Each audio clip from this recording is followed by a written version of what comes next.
Kaler Kantho multimedia. আপনারা দেখেন, যদি আপনাদের কালের কণ্ঠ আমরা পেপারের দিকে যাই, নিউজ পেপারের দিকে, ওনারা যেরকম গত মিনিমাম 10, 12, 15 বছর ধরে আছে আমাদের বাংলাদেশে কাজ করে যাচ্ছে নিউজ পেপারের, ওনারা যেভাবে ধরে রেখেছে, আমি আশা করব মাল্টিমিডিয়াও যেন এই সেমভাবে কাজ করে যায়। কারণ আপনাকে যেটা বললাম, এখন ট্রেডিশনটাই এমন হয়ে গেছে, ট্রেন্ডটাই এমন, সবাই মোবাইলের মধ্যে থাকে এবং আমরা সবাই আশা করি নিউজ পড়ার থেকে যত বেশি দেখতে পারি ভিডিও, এটা আরও এনজয় করে সবাই।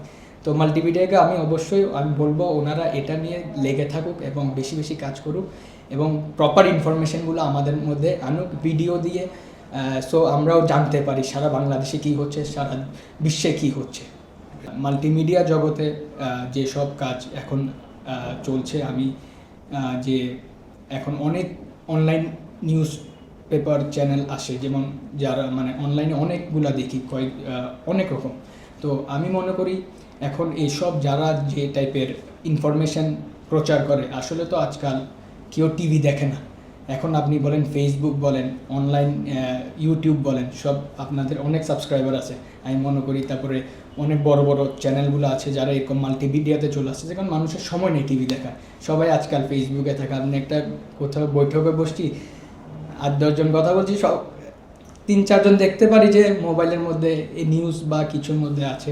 তো আমি মনে করি যেসব ইনফরমেশন প্রচার হচ্ছে, সবাই একটু রিয়েল টাইম নিউজগুলো যেন আসে। এবং আর আমাদের বিজেপি থেকে যদি আমি বলি আপনাকে, এই গত প্রায় 2 মাস ধরে আমাদের বিজেপি ইলেকশন নিয়ে খুব একটা ব্যস্ত সময় গিয়েছে এবং কালের কণ্ঠ মাল্টিমিডিয়াকে অনেক অনেক ধন্যবাদ। আপনারা সুন্দর করে বিজেপির এই ইলেকশনটাকে প্রচার করেছেন এবং এই প্রথম এই